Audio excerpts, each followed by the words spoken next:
All right, y'all, welcome to the Scott Horton Show. I'm the director of the Libertarian Institute, editorial director of antiwar.com, author of the book Fool's Errand, Time to End the War in Afghanistan, and the brand new Enough Already, Time to End the War on Terrorism. And I've recorded more than 5,500 interviews since 2003, almost all on foreign policy, and all available for you at scotthorton.org. You can sign up for the podcast feed there, and the full interview archive is also available at youtube.com/Scott Horton Show.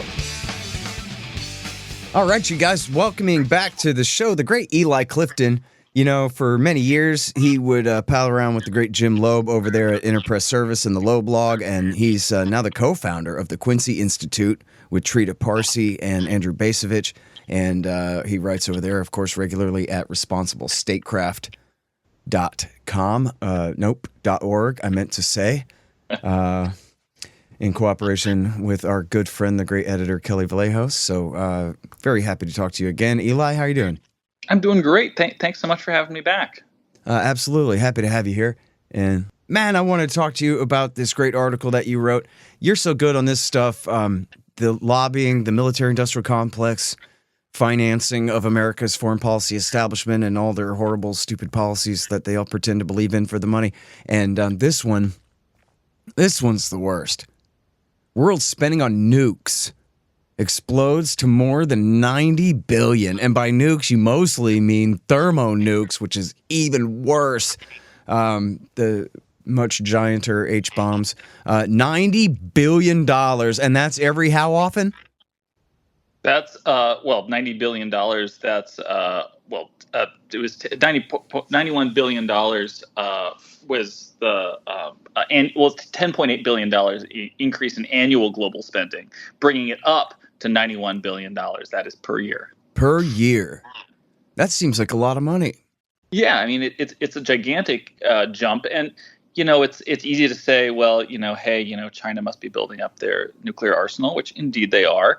But, when you really take a closer look at it, it's so spending went up by $10.8 billion between 2022 and 2023.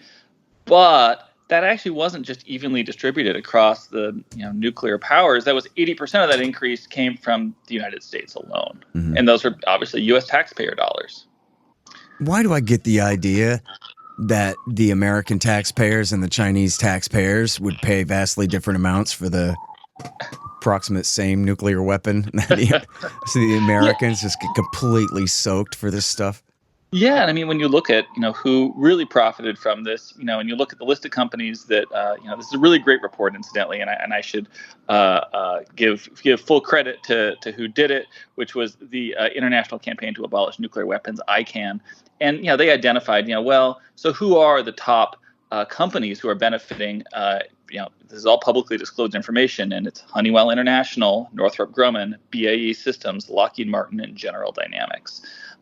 So when we talk about nuclear spending, we very often talk about it in these really broad terms of, global spending or even U.S. spending. But, let's be very clear here that a lot of this money, if not the majority of it, is really a transfer from the U.S. government to a series of a very small list of companies who are producing nuclear weapons for the United States.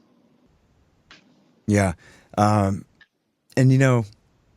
it's funny in a way, like to focus on the money and not the danger of the things going off.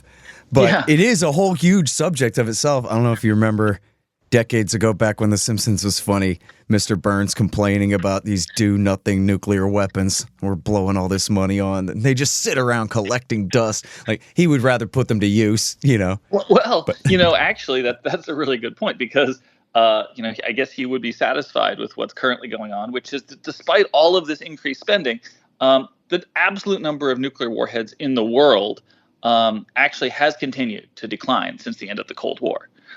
So that's, in a sense, the good news. There's less of them just sitting around, collecting dust. The bad news is that the number of nuclear weapons deployed for use with missiles and aircraft has actually gone up. So yeah, the absolute number of weapons in the world has gone down. That's very often the metric that we see used of, well, how close are we toward moving toward Armageddon or not, is how many nukes are in the world. Good news on that front, bad news when it comes to what's being done with the ones that are still out there. Yeah.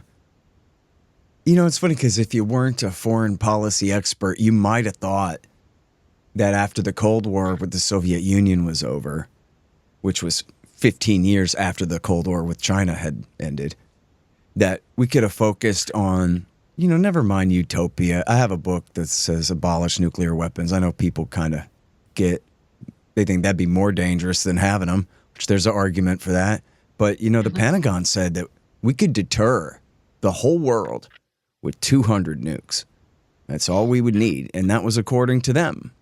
And so all the rest of this is just essentially corporate welfare and, crazy game theory strategies of weirdos and wackos who shouldn't be in charge of making these decisions for other humans at all. Absolutely. And, I think that what you've touched on is there is an important disagreement that does go on between, folks in the largely in sort of in the restraint camp of the foreign policy thinking who do say, hey, we can all agree there's too many nuclear weapons. We can all agree they're very dangerous. We can all agree that too much is being spent on them. But there are some people who say, yeah, we should probably come to get the number down to, they do actually serve an important deterrence value, and we should get the number down to, like, as you said, something like 200. And then there's folks that say, actually, the overall, it's not worth the deterrence value because of the dangers they pose, and the number should actually be 0. And I think there's an important debate to be had there, but we are so far from being able to have a debate on that actually would matter, because when you look at the number of the amount of spending, the number of warheads, we're pretty far from that. And I think one thing a lot of people can agree on is that there are far too many nuclear weapons in the world. We are spending far too much money on them. And when you talk about utopia, well, there's a lot of things you can do with the funds that are going into nuclear weapons. $387 billion has been spent on nuclear weapons globally between 2019 and 2023. The World Food Program stated in 2021 that over 9 years, for a total of $360 billion, they could have ended world hunger. That's just one thing you could do with that money. Hey, you could spend that money. And there's a host of other options as well. You could spend that money blowing up the IRS and let the American people fight their own hunger. The point is that there's a huge trade-off going on here that we're not talking about. Right. That is money that could go to a host of other issues, depending on one's own preferences and political beliefs. But again, we're so far from being able to actually have that debate because this money is going out the door with very little debate or discussion about it. Yeah. Now, if we go back to, I guess it was about 10 years ago or maybe a little more, 2012 or so, when Obama got the New START deal through the Senate, he had to make this compromise. I love this. This is the kind of thing that would be in like a comic book about some horrible dystopia where you have something called the Nuclear Weapons Caucus, which is a group of senators who work really hard to make sure to keep the federal government, tax money and Federal Reserve printed paper money flowing to their states for the care and feeding of the nuclear weapons industry in their states. And it's just like any other racket that you have in America where you have companies rent-seeking off the government and lobbying with senators and all that. Only here we're talking about H-bombs. So we're like, and I know I'm a broken record for people who've been listening to this show for a long time. I say this a lot, but like, because my own mind's eye, Eli, would have it where the military tells the Senate, hey, this is how many nukes we need. And then that's pretty much how they get their nukes. But no, it's all just like, hey, Senator, we got a real great deal going on H-bombs this month. We got to get rid of these H-bombs. And you have like a push, a supply side push from Honeywell and Lockheed and Northrop and BAE. Let's make more nukes and sell them to the government because we make lots of money on those. And we're talking about machines that can kill a whole city full of people at a time. But to them, they don't care. To them, you know what it is? It's like the diffusion of responsibility. Hey, if the senators didn't want the H-bombs, they wouldn't buy the H-bombs. That's up to them. You know what I mean? It's like a prosecutor who doesn't really believe the guy did it, but says, well, let's let the jury decide. This kind of thing, you know? I mean, there is the quiet part that doesn't get said out loud is that these companies that I just listed off, they have their board of directors has a responsibility to their shareholders. And the responsibility is to maximize the stock value of the companies. It is not to serve U.S. national security. It is not to advance any definable notion of the interest of the United States or any other country that they are selling these weapons to. Their sole and primary, and actually their legally obligated responsibility is to maximize the stock value probably by maximizing profits. And in the case of these companies, it's not like they're selling, Cheetos or Budweiser. They are selling weapons that have a very limited number of customers, of 1 or 2 or 3 countries at the very most per company. And so, it's pretty clear, that the motivations here are to get these governments to allocate public monies to buy these, not just city-ending, world-ending weapons. And this ICANN study does a really good job of laying out a lot of interesting data here. And it points out that, as you just said, there's a supply side push. The companies spent $118 million lobbying governments in the U.S. and France alone, where they could find the data on it. And I'm sure this is true in the other countries as well. Those are the 2 that have enough disclosures we could see it in 2023. And they donated more than $6 million to think tanks. Who are in many cases researching and writing about nuclear weapons in 2023. So, we could say, yeah, okay. I mean, people like to imagine, I think, that it's exactly what you just described the way it should be, which is that, the military says, hey, we need this, and, here's our reasons for it. And then, then the government says, okay, you guys are the experts, so, we're going to respond to what the needs are. But that's not what it looks like when you look at how the money is moving. Why are these companies investing over $100 million in lobbying? Why are they putting money into think tanks who do research on nuclear weapons? Is this really for, somehow the greater interest of the United States or of the countries that they're selling these weapons to? Or, as I talked about earlier, is it in the interest of the shareholders of the companies, which is to maximize sales, maximize profits, maximize stock value? Yeah. And, the real outrageous part, too, is, and I'm not good at cutting percentages live on a microphone, but $6 million isn't even chump change to these companies. The absolute, remainder that they have to spend keeping the Kagans fat so that they can keep selling nuclear weapons is its own remarkable thing, just the ratio, the pittance that they have to spend, the tax money that they all got for free anyway on their giant markups anyway, Absolutely. It's a drop in the bucket. And again, frankly, if your responsibility is to try to maximize your sales, maximize your revenues, maximize your stock value, it's a no-brainer. Even the lobbying money at over $100 million, it's a no-brainer. It just makes sense. Hey, I've never seen Kimberly Kagan other than just a headshot. Is she a gigantic gluttonous beast like her husband, Fat Neck Fred, too? And her brother-in-law, Robert. And I'm sure Google Image can answer that question real fast. Her sister-in-law. You're in D.C. I thought you might have seen her at one of these gatherings or something. Oh no, I'm in New York, so I have a safe distance from the so-called swamp. Oh yeah, lucky you. Okay, I'm sorry, I had that one wrong. I just know that, looking at her husband, Fred, this guy's a war hawk? Jeez. I don't think I'd follow him into battle anywhere, Got a surge into Afghanistan, huh, Fred? But no, I mean, that's the Institute for the Study of War. That's Fred Kagan's wife's, Kimberly Kagan's think tank, which is one of the most important things in D.C. just in the last 10 years here, right? Certainly, they're in...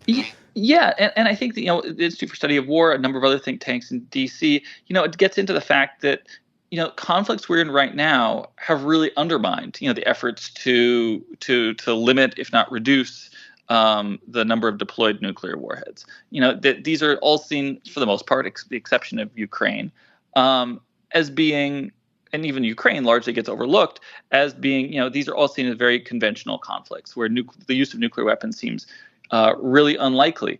But, this another great study that was just done by the Stockholm International Peace Research Institute, SIPRI, pointed the fact that, these tensions, over Ukraine, the Gaza war, it's all chipping away at nuclear diplomacy, which had kind of been making progress in trying to make the world safer from the likelihood of the use of as you put it, these city-ending weapons. Last year, Russia suspended its participation in the last remaining treaty limiting Russian U.S. Strategic nuclear forces. The U.S. suspended sharing its own nuclear weapons data with Russia, which is required by the treaty in response to Russia's pulling out. And there's the repeated threats from Russia about using nuclear weapons. And the Israel-Hamas war, which has pretty much upended an informal agreement between the U.S. and Iran. Since Trump abrogated from the JCPOA, there was kind of an understanding, it seemed, between the Biden administration and Iran about trying to de-escalate nuclear tensions. So that conflict, that sort of undermined efforts to tamp down tensions, and it's obviously undermined efforts to engage Israel, which has never acknowledged its nuclear weapons program. So all of these things are, chipping away at, what is, maybe kind of a fragile equilibrium that had been reached. And I think the SIPRI study does a good job of showing that, these are conflicts where we're not talking about nuclear weapons. It's not like nuclear weapons are currently being used. But it's all working to the detriment of what really were decades of work to try to either eliminate or dramatically reduce the number of warheads in the world, and certainly the number that are deployed. Yeah. Well, George Bush tore up the ABM Treaty, and Donald Trump tore up the Intermediate Nuclear Forces Treaty and the Open Skies Treaty, and threatened to let New START expire if he'd been reelected. And then now, as you said, the Russians have suspended their participation in New START, which, like all other things being equal, seems like that right there is probably the greatest crisis in the history of humanity. We have no treaty at all. We're about to restart, or we could, there's no legal limit anyway, on restarting the entire arms race of the 1960s here. Maybe we'll get back up to tens of thousands of nukes, because there is not a single treaty limiting H-bombs and ICBM totals right now. It seems like the whole world should be on general strike until these guys knock this off and get back in these treaties and figure this out. This is just intolerable. It's really remarkable. And I mean, as you just pointed out, that this was not a new effort. This was something that had been going on.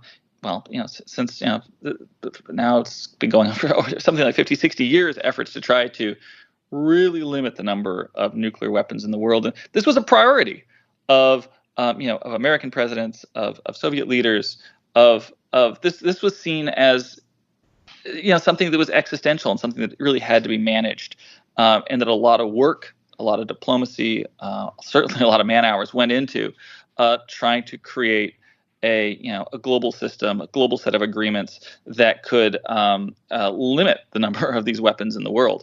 And it wasn't done out of any sort of, I think, altruistic sense. It was done out of a sense that this was in everyone's really strong self-interest, because people were worried about the dangers of these weapons and what it could mean if any conventional conflict escalated to being a nuclear one. Those aren't conversations that I think we're having these days, especially as we have a growing number of wars emerging around the world right now. We have, and certainly escalating tensions with China as well. This should be sort of top of mind. This should be something that's being discussed, and instead, other than these two really excellent reports, which I can't recommend highly enough, it's not entering into the political discussion. It's not entering into the discourse. It's certainly not getting picked up in the media. Right. And that's the real problem with the things, is that nobody even thinks about them. They're not discussed. The idea is that they stopped being a problem back at the end of the Reagan years. And that's Exactly. not really a thing that anyone cares about or thinks about anymore, because or we're friends with Russia now, right? The perception is, with the end of the Soviet Union, somehow this problem just went away. Right. Well, the nuclear weapons did not go away. The Soviet Union might have. The nuclear weapons, Russia still has the world's largest nuclear arsenal in the world. The United States is second. Yeah. Nothing changed in that sense. But our willingness to engage with it seems to have somehow evaporated with the end of the Cold War. And obviously that's to all of our detriment. Yeah. Well, and as I've always heard it, it sure seems right that the menu of choices, as they call it, of options for how a nuclear war is to be fought is extremely limited, and it's basically use them or lose them. And so everybody just launches everything. In other words, if atom bombs start going off at all, fighting over Belarus 15 years from now or something, the whole world dies. Yeah, and Annie Jacobson's book that came out earlier this year is, I think, a very good introduction for people to that idea, of essentially of the futility of it, and of the while concepts like escalate to de-escalate get thrown around, there's really only one outcome. There's no limited exchange of nuclear weapons. There's no time for that. It's, as you put it, use them or lose them. Everyone's going to launch all their weapons is the most likely scenario, or certainly one which everyone prepares for and which the systems are designed to incentivize. And one could argue what the weapons themselves kind of lead one to end up doing. And the outcome in the book, I encourage people to read it. I hope you've checked it out. It's a page turner. It's pretty bleak. I know. Well, I'm kicking myself because when I read it, I was just reading it to poach a few footnotes, and I just got them like from the sidebars. I poached a few footnotes from that. And then when I got to the end of the book, because I'm writing a book about Russia issues right now that has a nuclear war chapter and stuff.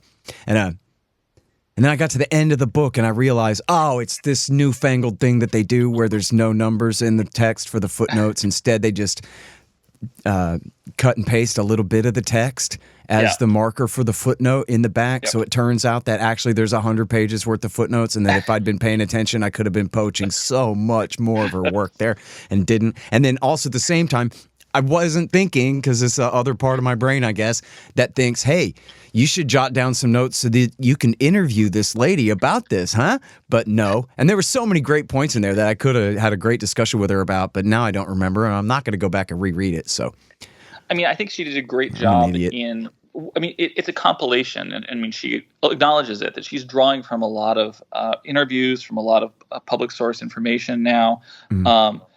But what she has put together is sort of, I mean, you probably have a sense for it, is a minute-to-minute development of how a nuclear war would really happen. Mm-hmm. And I think in that sense, it's pretty much a masterpiece in showing how fast it would go, and also that these notions that there are no off-ramps. There's no opportunity to reflect on what's happening. Right. It would go really fast. There'd be imperfect information. Yeah. Biden was supposed to take the off-ramp 3 years ago. Yeah. No, and you know what's funny too is that fictional scenario in there where we nuke North Korea, but the Russian, ruining it for everybody, put your fingers in your ears. Russia thinks we're nuking them, and so they nuke us. Well, they just signed a mutual defense pact. So now it wouldn't even take the misunderstanding anymore. So thanks a lot, Joe Biden. The diplomacy of this era is just, if we survive, it'll be legendarily bad. It'll be known as, some of the most dangerous and ridiculous kind of thinking and planning going into these things. I mean, what could Trump be thinking? He says, if you go back just a couple of years, and he very well could be the president again in a year from now, he was like, look, what we want to do is we want to tear up all these treaties and then sign a new grand bargain with Russia and China. But America and Russia are thousands of nukes ahead of China. So they don't want to sign up any kind of grand deal like that. And then what? It's going to include mid-range and long-range missiles and all these things. Like, the possibility of really doing that is pretty slim.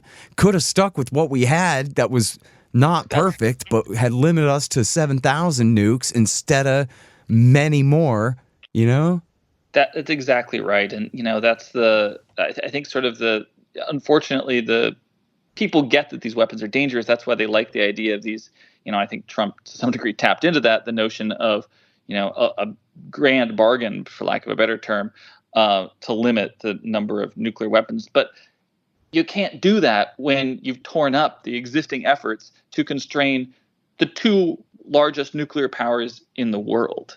That has to always be, in my belief, the top priority. If you want to then later on bring other countries into that, fantastic. But the idea that you can achieve that when efforts at arms control between the U.S. and Russia have ended, it's just not going to happen. Even if China wanted to, for instance, engage in reaching some sort of arms control agreement with the United States couldn't do that without having an agreement in place with Russia. It's just so clear that those, if you can't get an agreement between those two countries, I don't see how you can possibly make progress anywhere else. Yeah. And I think with sort of heightening tensions between the U.S. and Russia, there's become increasingly this notion of, well, maybe there's a third way, maybe there's an alternative, maybe there's some way to still make progress, either as a grand bargain or somehow not with Russia as part of it. And that's a fool's errand. Yeah, it's a very dangerous thing to do. I know. I mean, the politics of this era right now are so dumb. I mean, there was a period there where during Russiagate, when I forget if they were discussing the INF Treaty. I think it was in a discussion of the INF Treaty where Dianne Feinstein starts looking around and says to the other senators on the committee that, like, well, like, we still want to keep the nuclear treaties and stuff, right? Like, in other words, we've been pretending all this BS about Russia and everything, but like when it really comes down to it, we're not getting rid of the treaties, are we, guys? And they're like, huh? Oh, I don't know. They're so caught up in acting out the script of this fiction that they're living. And when it comes down to the brass tacks, they hadn't even really considered it. Like, wow, are we really sacrificing all international arms control right now? Huh?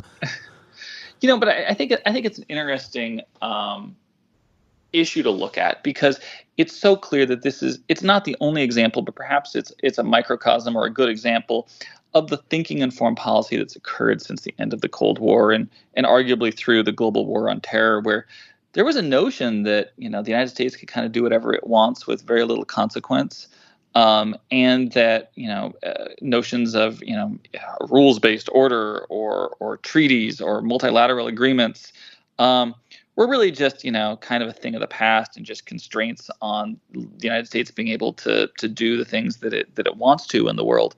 And in many respects, it is true that since the end of the Cold War, the United States has been pretty well insulated from consequences from its actions, be it invading the wrong country after 9/11, going into Iraq, or in the past, within the past 9 months, it's sort of ironclad support for Israel as Israel takes actions that could in no way be perceived to be advancing U.S. interests or security. But be that as it may, the United States doesn't really face too many consequences. And, I think with something such as nuclear weapons, the consequences aren't going to be felt until they're truly existential. So I think it's a very dangerous example of this thinking, because it's pretty easy to say, yeah, we can tear up those treaties and, hey, look, the sun's going to come up tomorrow. And you're right in that sense. But you have also just put not just the United States, not just Russia, you put the entire world at greater risk as one continues to act in that way, especially around issues like nuclear weapons. And unfortunately, and I think that example you just pointed out with Dianne Feinstein being like, are we really like, are we going to get rid of these? And people, the committee hadn't really weren't terribly concerned about it, is a great example of that, where it's like, hey, we're talking about something pretty serious here, which has really serious implications. But the foreign policy establishment, many in government, certainly members of the House and Senate, I think have been kind of conditioned in more recent years not to think about these existential dangers like nuclear weapons, and to think in a more short-sighted way about lifting whatever constraints that they perceive as existing on the United States. Mm-hmm. People say to me, Scott, how do you get so much work done all the time? Coffee. It helps keep me from falling asleep. And it tastes really good because I get it from Moondo's Artisan Coffee at moondosartisancoffee.com. Moondo's is kind of the anti-Starbucks in that their coffee tastes real good. They have lots of great choices, representing all kinds of regions, blends, and flavors. I'm drinking the Ethiopian presently. Hey, wait, also, do you like saving money on good-tasting coffee? Right now, you can get 10% off and help support this show if you just go to moondosartisancoffee.com/Horton. Find the link and the QR code in the margin at scotthorton.org. That's moondosartisancoffee.com/Horton. Hey guys, I had some wasps in my house. So I shot them to death with my trusty Bug Assault 3.0 model with the improved salt reservoir and bar safety. I don't have a deal with them, but the show does earn a kickback every time you get a Bug Assault or anything else you buy from Amazon.com by way of the link in the right-hand margin on the front page at scotthorton.org. So keep that in mind. And don't worry about the mess. Your wife will clean it up. Well, folks, sad to say, they lied us into war. All of them. World War I, World War II, Korea, Vietnam, Iraq War I, Serbia, Afghanistan, Iraq War II, Libya, Syria, Yemen. All of them. But now you can get the ebook, All the War Lies, by me for free. Just sign up for the email list at the bottom of the page at scotthorton.org or go to scotthorton.org/subscribe. Get All the War Lies by me for free. And then you'll never have to believe them again. Well, and especially with the work that you do, that I borrow so heavily from, and the focus that you have, of course it makes sense. There's so much truth to it, right? All these different interest groups, the public choice theory kind of behind America's national interests. It's actually Honeywell's national interests, and you weren't even thinking about that and that kind of thing. But it's kind of hard for me to accept, but I know it's really true too, that a big part of what keeps it going in the Congress is something just as cheap and stupid as people being afraid to be called soft on communism or soft on terrorism or soft on Vladimir Putin. And if there's an enemy right now, old Saddam Hussein, we got to preempt him. You look like a wimp if you don't want to fight. And they're going to say that, oh, geez, you favor the foreign interest over your own country. And these cheap smears, right? They'll call Max Cleland a coward when he lost 3 limbs in Vietnam. Or they'll do whatever they want. You know what I mean? And so, but the deal is they are cowards. And they're terrified of being called a coward. And so they all lay down on their bellies. And none of them are willing to stand up and say, look, Vladimir Putin is essentially a center-right conservative who doesn't mean us any harm at all. How do you like that? And it could be a lot worse. None of them are willing to say that because somebody's going to then call them names. And that really is a lot to do with it. And I hate to admit it because it's so lame. But look at the history since World War II. That really is how it is, right? Well, I think what you're describing is, that it's not just one or two of these issues. It's, you're afraid of being called a coward. You're afraid of being called weak on defense if you're talking about cutting the defense budget. You're afraid of being called, somehow, a stooge for a foreign power if you suggest that it's not in the vital interest of the United States to enter into a conflict with, in the case of Russia, the country with the world's largest nuclear arsenal, But those are only the things you're willing to even say out loud. And as you just described, there's also the stuff that happens more quietly, which is the lobbying, which is the campaign contributions, which is the jobs that they sprinkle into your district if you're a member of Congress for every one of these prestige weapon systems, and certainly in the nuclear weapons work that goes on. They make sure that the benefits of that are felt within districts, and that the contractors and subcontractors are vocal in talking to their members about, the jobs that they're bringing into the district or into their state. So you have both, these sort of public political pressures, but also, the quieter behind the scenes ones, which, I think you start to get a little peek at it with some of these numbers that were thrown around in the report about, over $100 million in lobbying, the money going to think tanks.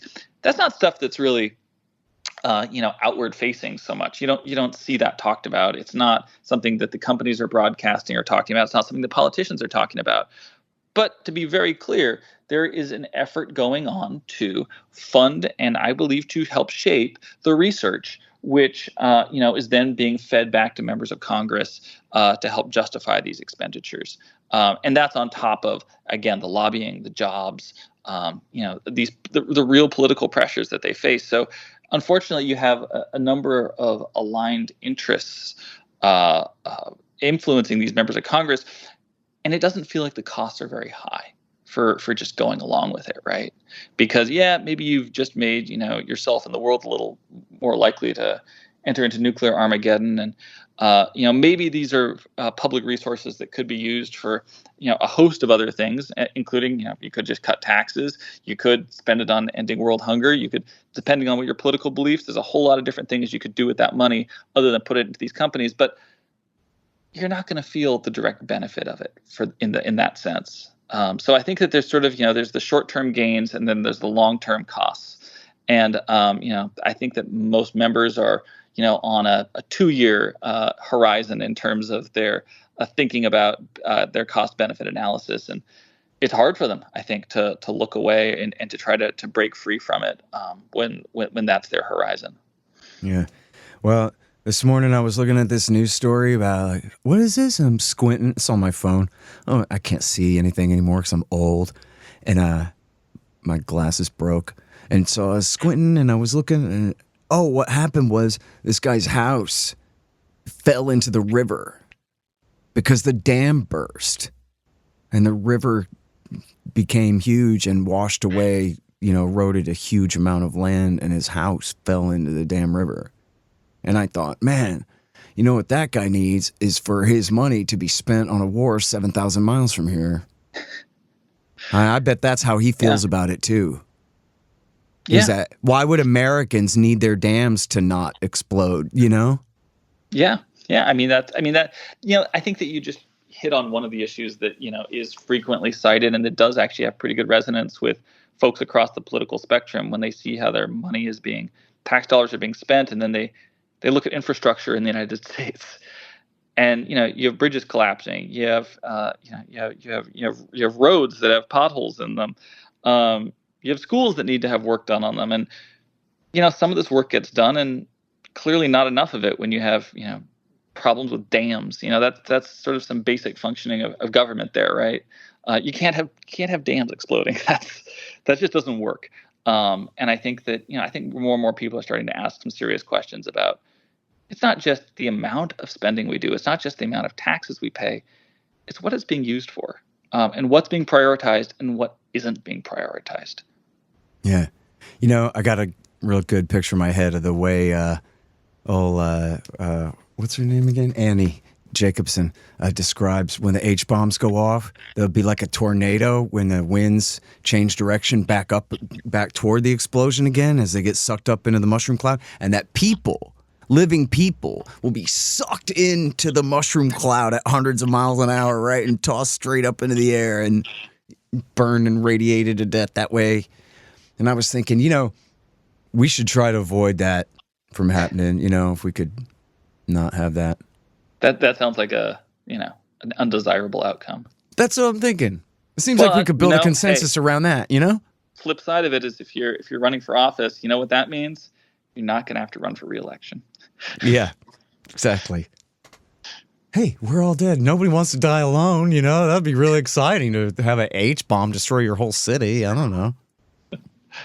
Yeah, I'm sorry, man. I'm going to let you go now, you poor guy. I'll tell you one more thing. It won't be in the form of a question. I'll just say a thing to you. John Kiriakou just sent out a thing, part 1 of his new podcast all about Abu Zubaydah, who it turns out is 2 guys. He had a cousin with the same name, and it was a giant crazy story of the terror war years with John Kiriakou, the guy who arrested one of them in Pakistan in 2002. And, of course, I know you know all about that probably, but anyway, that sounds really exciting. I'm going to check it out. Yeah, very cool. All right, listen. I love your journalism. You've done such great work for so long, and I'm sorry we went on and on about nukes, and I didn't get a chance to ask you about the Israel lobby stuff. Well, hell, you got time? We could talk about a little bit about this, or you got to go? We can talk a little bit about it, sure. Okay, yeah, let's do it. I'm sorry. I just get so caught up in the nuke thing. It drives me crazy. Yeah. But no, man, so listen, for people who ain't too familiar, Eli is really an expert, just like we're talking about with the financing in the military-industrial complex sense. He's also a real expert on the Israel lobby and the way that their money influences our elections here. So we have Jamal Bownman, who I really don't know anything about, except he's one of these kind of annoying squad types. So I'm interested in the stories that it was really AIPAC what got him.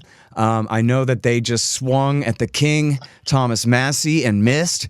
And so we'll see what develops there. But it seems like AIPAC is being very open this season about taking on their enemies in the midst of this conflict in Gaza right now, huh? Yeah, I mean, I think that's clearly the top line. But when you start to scrape away and look a little more under the surface, there is a really interesting thing that just happened here. And what just happened to Jamal Bowman, where he lost in his Democratic primary, and it's a district that's mostly sort of in Westchester, here in New York. And what happened is that it became one of the most expensive primary campaigns in the United States, and AIPAC's super PAC called the United Democracy Project. They spent approximately $15 million supporting his opponent, who's Westchester County Executive George Latimer, who was perceived to be more in line with sort of the AIPAC line about supporting Israel. But what gets more interesting here is it's not just that, okay, so what? AIPAC swings in. It's a relatively heavily Jewish district, so they think that they can make this an issue there, but it's also a very democratic district. And what's really curious here is that AIPAC, when you really look at or the United Democracy Project, I should say, where they raised the money from in this election cycle, a whole lot of it came from Republican mega donors. So their biggest donor was Jan Koum, the founder of WhatsApp. He's a billionaire. He contributed $5 million in this cycle. But others, really, down the line, Republican voters and donors, Bernie Marcus, the Home Depot founder, and hedge fund manager Paul Singer. These are some of the Republican Party's biggest donors.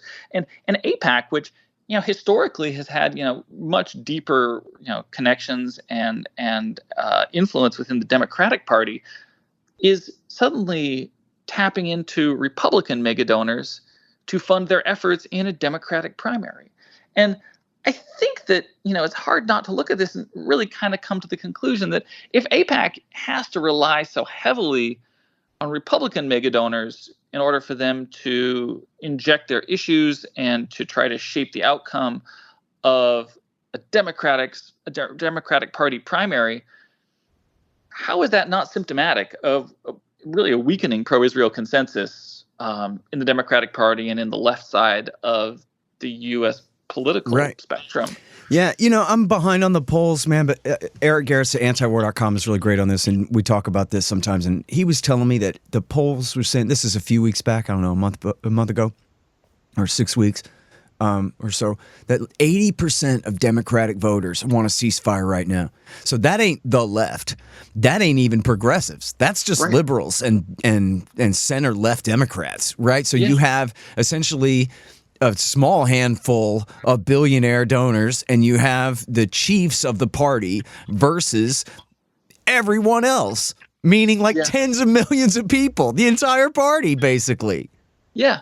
I mean, and that's and I don't have a clear answer to this, but whatever happened in this primary race with Bowman, he lost by 17 points in a district that AIPAC and the United Democracy Project kept saying, actually feels really strongly about Israel and about these issues. Why did they have to raise millions of dollars from Republican mega donors in order to boost Latimer in a Democratic primary? Shouldn't they have been able to raise that money from Democratic donors? Shouldn't they have been able to raise that money from inside the district, which they did not? Hey, is this what's behind the push to have some kind of online confirmation of Biden before the convention to try to prevent any sort of dissension there? That's certainly one of the reasons that I think that discussion is going on, is that it would prevent. The optics would be very, very challenging if there was dissent, if there were protests outside, if there were protests inside the convention in Chicago.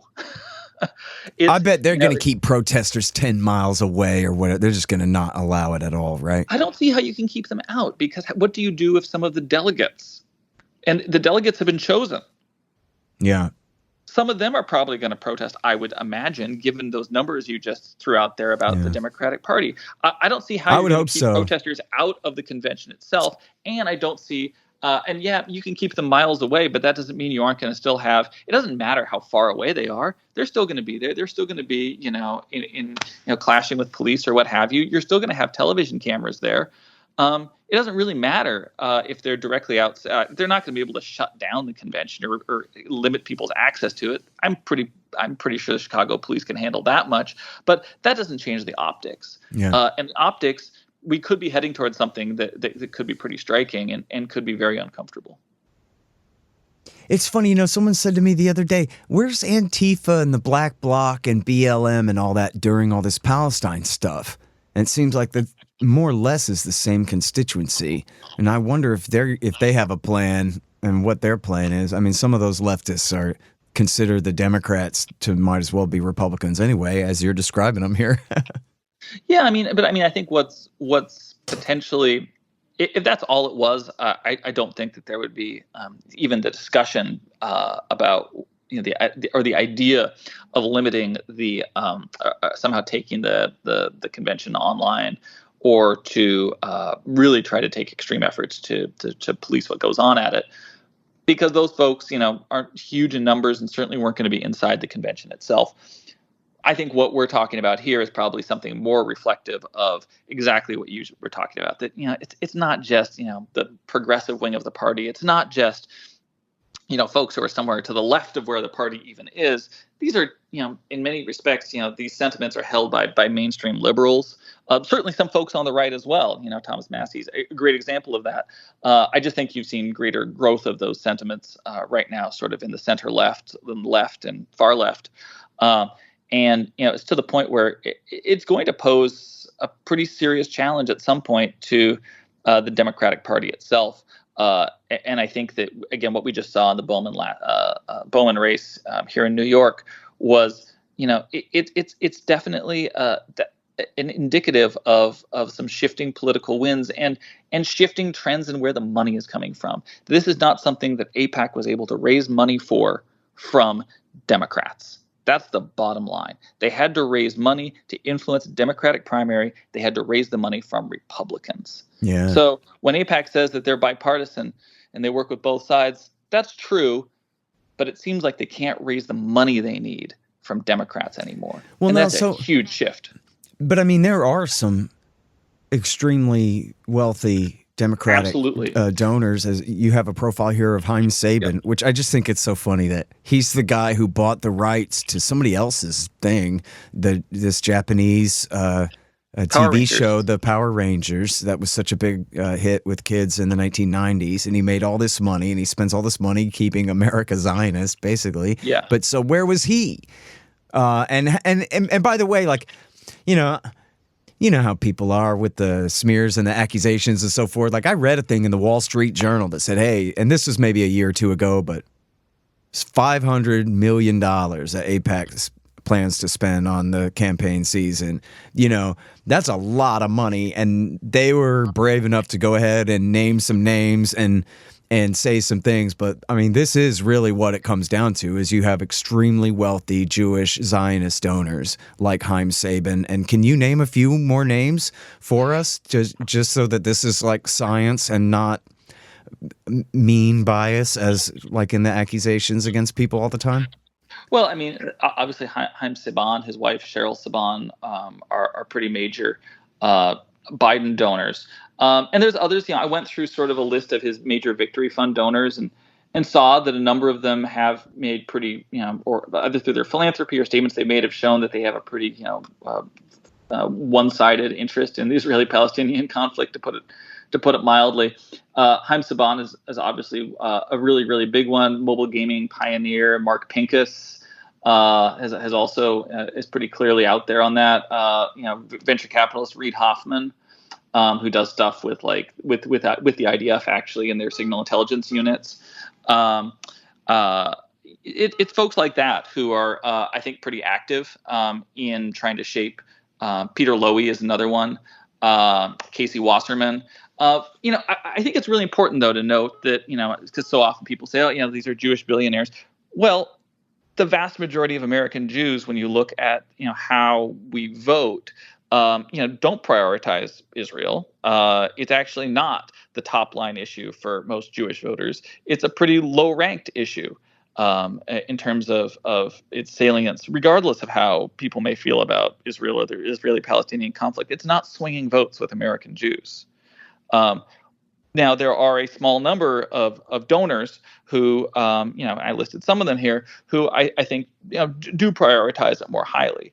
And certainly a significant number of the top donors to Biden's Victory Fund, which is sort of his super PAC, are going to be are folks who feel very strongly about that. Now, that's not in line with the Democratic Party writ large, as we've just talked about.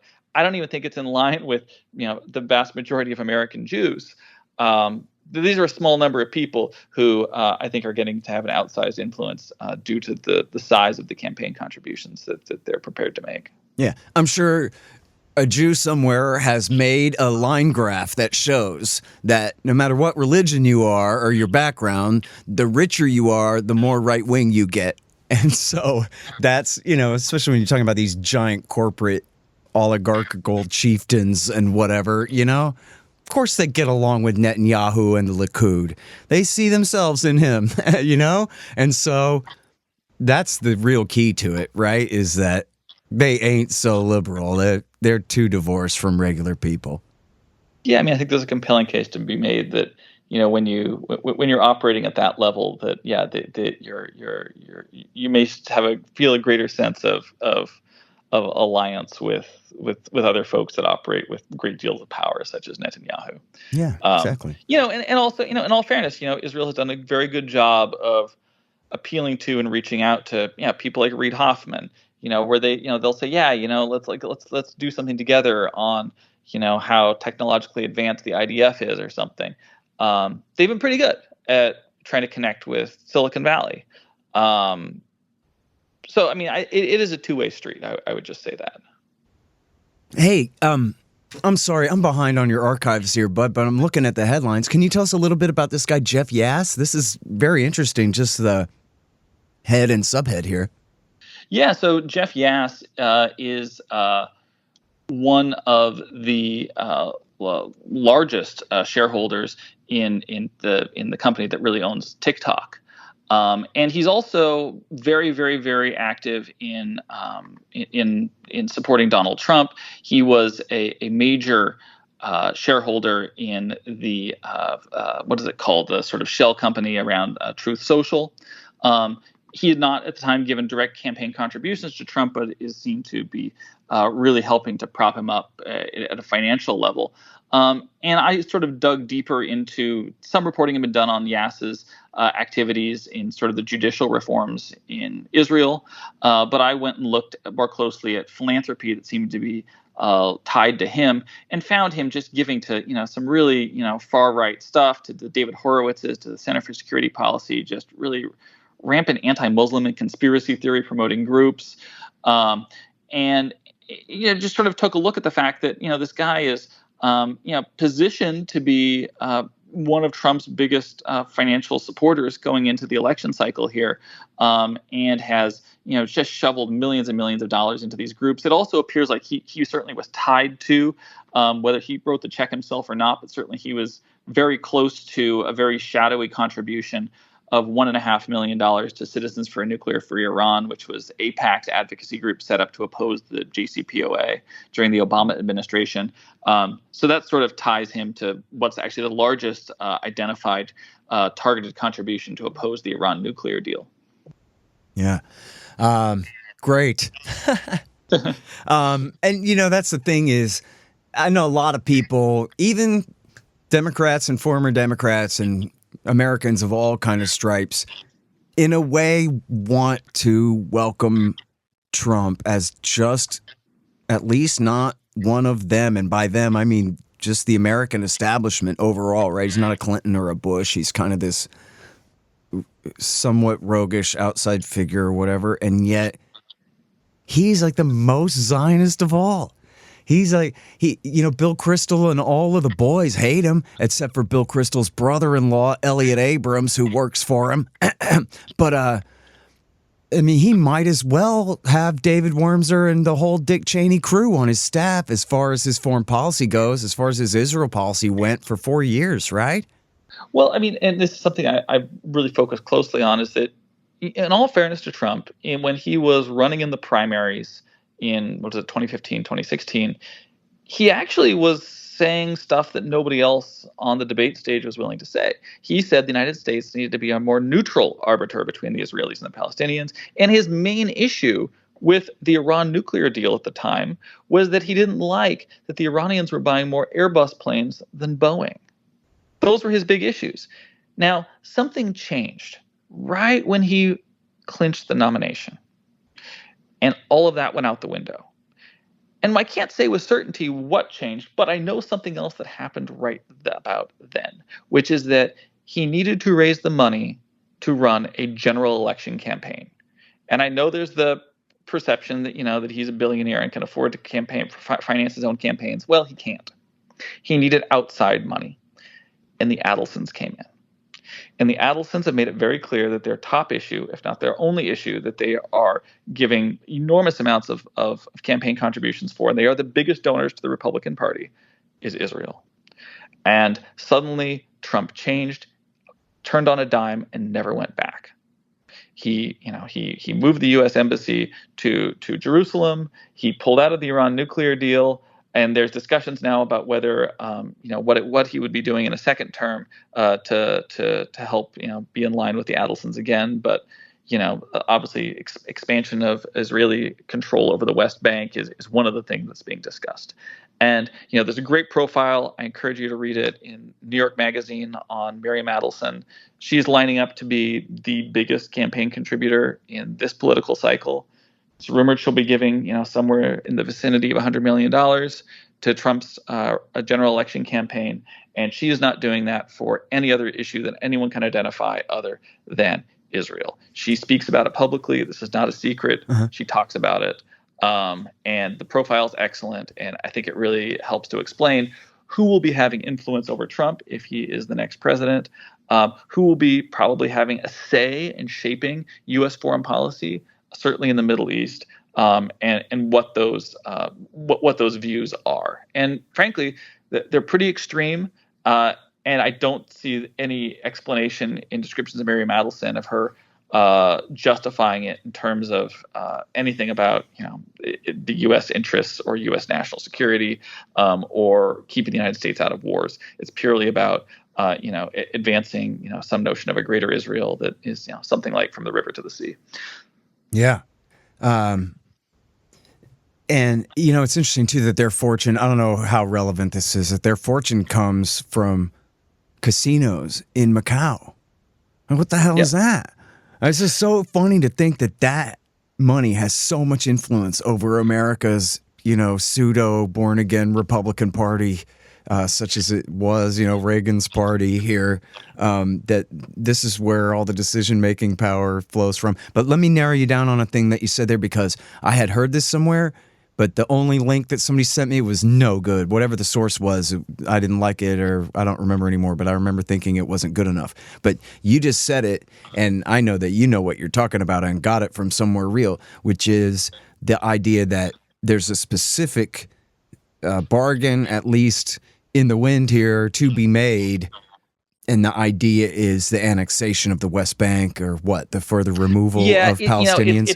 It's been discussed as a likelihood. I think at this point it is speculation.